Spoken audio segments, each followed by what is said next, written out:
Back in another YouTube video, it's your boy IG. Today we're gonna react to 10 wrestling gimmicks created for another wrestler. We're gonna react to 10 wrestling gimmicks created for another wrestler. Let's get right into the video. Alright, we have an ad to start off. And it's two ads. Wait, actually it was just one. Predictable as professional wrestling, companies need to be able to change course and pivot to something else should their original plan not work out. That's been true of various gimmicks that were either dreamed up with a specific wrestler in mind or at least offered to another wrestler before the part went to somebody else. On a few occasions, the person the gimmick was intended for did actually get the opportunity to portray it, albeit very briefly.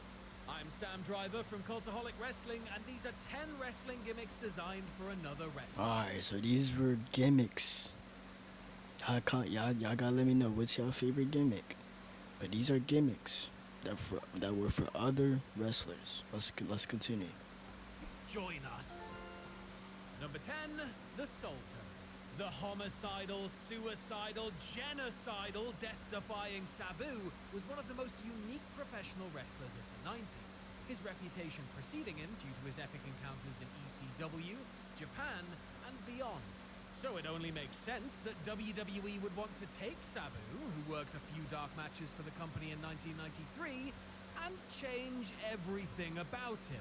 After being told by Vince McMahon that they don't hire talent, but create talent, Sabu was pitched the character of the Sultan, a silent heel who had his tongue cut out and was to be managed by the Iron Sheik. This was somewhat similar to Sabu's own act, since he never spoke and was often managed by his uncle, the original Sheik. But the name and look... Sabu, man, he put his body on the line for wrestling. I think I had a Sabu action figure. I think it was Sabu, or it could have been someone else, but it was either Avari Davari. I don't think it was him. I literally think it was Sabu. But yeah, Sabu, he's like Mick Foley, man. They put his body on the line during the ECW days, stuff like that. Would be different. Sabu turned it down, both because he already had plenty of work elsewhere, and due to concerns he would upset his uncle if he worked with the Iron Sheik, who the original Sheik had a massive grudge against. The Sultan would ultimately be played by Salofa Fatu Jr., aka Rikishi, debuting on WWE TV in late '96. As an interesting aside, Sabu actually wrestled the Sultan on an indie show in '98, though the character that night was played by Fatu's younger brother Eddie, aka Umaga. Number 9, Jimmy Jack Funk. Sensing that the territory system was on the way out in the face of WWE's aggressive national expansion and wanting some big paydays as his own career was winding down, Harley Race decided to go to work for Vince McMahon in 1986, despite their contentious past. Of course, McMahon didn't want hard-nosed Harley Race, the no-nonsense tough guy synonymous with the NWA World Heavyweight Championship. No, Vince's pitch for Race was a character that would wear a Lone Ranger-style mask and carry a noose to the ring. Hangman Harley Race. Harley said no to that particular gimmick idea and instead bleached his hair blonde and came in, managed by Bobby the Brain Heenan, as handsome Harley Race. But Vince didn't just simply discard the Hangman idea, quickly pawning it off on Jesse Barr, who came in around the same time as Jimmy Jack Funk, the crazy kayfabe younger brother of Terry and Dory Hoss Funk. Mind you, it wasn't long before Harley was rechristened King Harley Race and began wearing that ridiculous purple crown and gown, so Vince did succeed in making him look like a little bit of a twat. Number 8, Glacier. A bit of a contentious one now, with one party saying one thing and one party saying the other. Frustrated with his role in ECW, Rob Van Dam visited backstage at a WCW television taping, where he was duly offered a job by Eric Bischoff. As RVD tells it, he didn't immediately accept the offer, which resulted in his friend Diamond Dallas Page repeatedly calling him up in a bid to persuade him. Part of DDP's plan included outlining the character that the whole effing show would be perfect for. A Mortal Kombat-style creation who wore a mask and caused snow to fall from the arena ceiling. Van Dam didn't feel much like being any... We might not even react to this full video. We'll probably just get to 5 of these. And then you already know we got more content coming. everything other than himself and ummed and ahed before ultimately turning the gig down. But Ray Lloyd would step in and portray Glacier, a gimmick that proved to be an expensive flop in the long run. Bischoff, the brains behind Glacier, has since denied that RVD was considered for the role and puts Van Damme's belief to the contrary down to Page's own misunderstanding. And now really, who are you to doubt an honest, honourable man like Eric? What's up with these wrestlers sticking their middle fingers up? Like, well, he's not even a wrestler. That's Eric Bischoff. He should come back, you know, and then all you hear is, I'm back and better than ever. Bischoff. Number 7, the Ringmaster. When Steve Austin made his WWE... Alright, so this is Stone Cold when he was I think he was with Virgil, or was he with, cause he had the $1 Million Man Championship or something around this time. Debut in January of '96, he did so not as the stunning Steve fans had known from WCW, and he wasn't quite stone cold yet. No, the Texas Rattlesnake was the Ringmaster, as in the master of the ring. As in, this gimmick is going to do approximately 0 for your career, old son. Decked out in green trunks and flanked by manager Ted DiBiase, Austin's whole shtick was that he was a really proficient in-ring technician.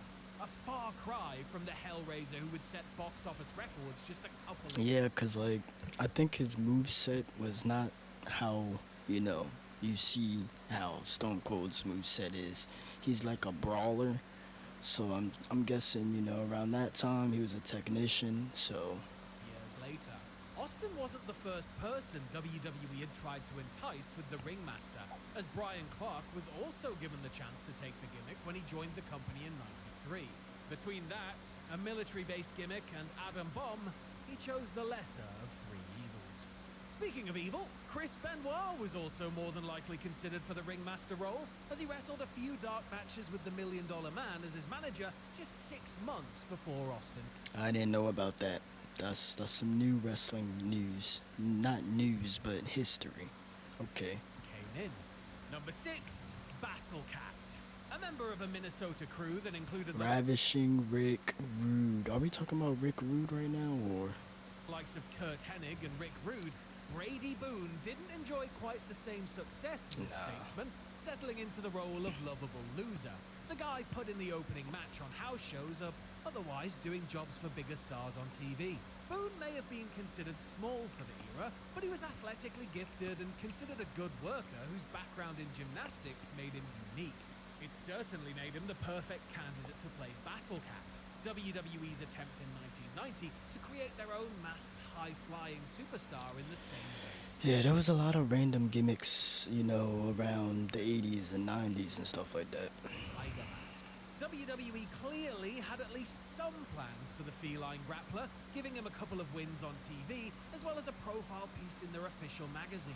But Brady Boone left WWE soon after becoming Battle Cat and was replaced by the man he defeated in his televised debut, journeyman jobber Bob Bradley, who incidentally had once wrestled for WWE as the Tiger.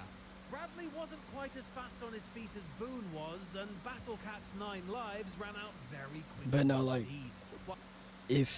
if Eric Bischoff really came back, though, you don't think he would get a big pop? Like, if his theme song just went off and then... Boone would stay under a mask and wrestle for various promotions as Firecat. With Google Play... Why y'all gonna hit me with an ad right now? You know what? Alright. Big Van Vader. New Japan had typically done strong business based on the formula of the foreign, typically American heel coming in and battling the heroic Japanese babyface. In 1987, Antonio Inoki devised a new, exceptionally menacing character. Yeah, he was a dominant wrestler. I don't know too much about him, but his name, and I can tell by just, you know, he looks familiar. Around that time period, he was an indestructible force when it comes to being a professional wrestler. He was dominant, but like I said, I don't know too much about him. Based on Japanese folklore, who would wear an elaborate mask, exceptionally... I'm talking about that guy right there. The guy in the black shorts, standing up. menacing character out of it. Surveying the land for physically imposing Americans, Inoki set his sights on Jim Hellwig, a jacked-up, face-painted bodybuilder who'd been working for the Texas-based world-class territory as Dingo Warrior. Yes, the Chinster actually wanted the very green but admittedly charismatic Hellwig to portray Big Van Vader. Unfortunately, or rather fortunately, Hellwig was on his way to WWE, where he'd be renamed the Ultimate Warrior and go on to... Oh, okay. So that's how Ultimate Warrior. So he was starting off as a different gimmick or something, and then he came to WWF as Ultimate Warrior. You guys have to tell me because I don't really know too much about. I mean, I do know Ultimate Warrior.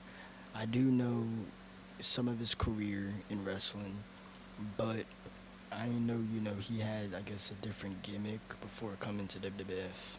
have a tremendous run as a top attraction. Turning his attention elsewhere, Inoki settled on Leon White, a somewhat raw prospect who'd been gaining experience in the AWA and overseas in Austria Vader's another good wrestler as well. as Baby Bull and Bull Power, and was recommended to Inoki by White's trainer Brad Renegans. Per Vader's own recollection, Sid Vicious, Psycho Kid. Sid Vicious was also considered for a moment before he got the nod. Number 4. Dang, they gonna go to the Shield. Nah. Well, we're not gonna react to the whole video. You see, more videos will be coming though. That was 10 wrestling gimmicks created for another wrestler. Tell me what you guys want to see next in the comments down below. I got more videos coming. Stay tuned. And yeah, you're right.